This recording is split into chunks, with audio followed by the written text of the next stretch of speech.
এই বাংলাদেশের এই ক্ষুদ্র স্টেশনের প্রতিবাদে ভারতের আর কি করতে পারে?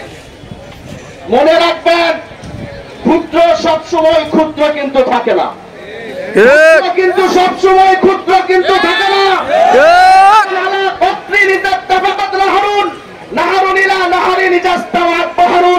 ফোটা ফোটা পানি দ্বারাই কিন্তু একটা নদী হয়, আর নদী নদী মিলেই কিন্তু সাগর হয়।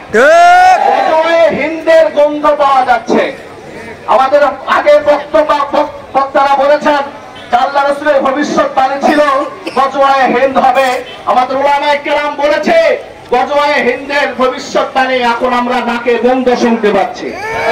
এই জন্য সমস্ত ধর্মপ্রাণ মুসলমানদেরকে জানাই, আপনি যদি রাসূলের উম্মত হতে চান, রাসূলকে ভালোবেসে আল্লাহকে সন্তুষ্ট করতে চান, আপনি যেখানে রাসূলের বিপক্ষে কথা বলবে আপনি তীব্র প্রতিনিন্দা জানান। তার সাথে উলামায়ে কেরাম থাকবে।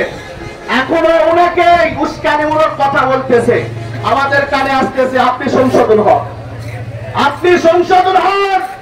আবু লাহাব রাসূলের বিরোধিতা করেছিল, আল্লাহ জাহান্নামী বলেছে। ওনার স্ত্রী ওয়ামরাতু হাম্মালাতুল হাতাব, ওনার স্ত্রী একটু উস্কানি দিয়েছিল, তার ব্যাপারে কিন্তু আল্লাহ তাআলা জাহান্নামের অর্ডার দিয়েছেন। আপনি প্রতিবাদ করবেন না, কিন্তু উস্কানিমূলক কথা বলে রাসূলের আঘাত দিবেন না। সম্মানিত উপস্থিতি, এখানে ইমাম সাহেব যারা আছেন, বিভিন্ন উলামায়ে কেরাম যারা আছেন, তাদেরকে আমরা বলতে চাই, তিলকপুর আরো বিভিন্ন এলাকার উলামায়ে কেরাম এখানে আছে, সকলের পক্ষ থেকে ইমাম সাহেবদেরকে বলি, আপনারা জুমার দিন সুন্দরভাবে মানুষদেরকে এই কথাগুলো উপস্থাপনা করবেন, এই বিষয় নিয়ে ইমাম সাহেবের আলোচনা করবে এবং সমস্ত প্রতিবেদন পাশ করেন এবং সতর্ক করে দেন।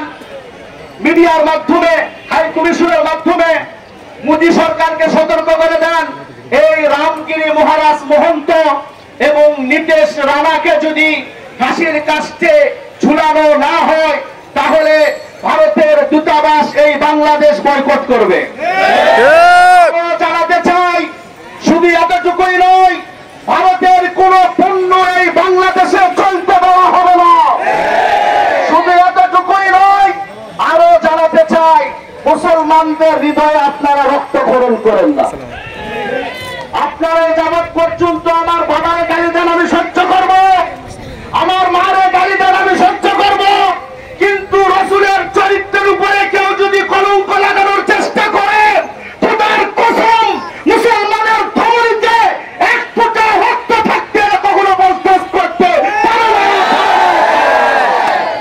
এই জন্য শান্তিপ্রিয় আমরা মুসলিম, শান্তিপ্রিয় জাতি, শান্তির সাথে থাকতে দেন, রাসূলের চরিত্রে কলঙ্ক লাগানোর চেষ্টা করেন না। আমার হযরত আবু বকর সাহেব বলেছেন, আবু জাহেল পর্যন্ত রাসূলের চরিত্রে কলঙ্ক লাগাইতে পারেনি, উতবা সাইবা পর্যন্ত রাসূলের চরিত্রে কলঙ্ক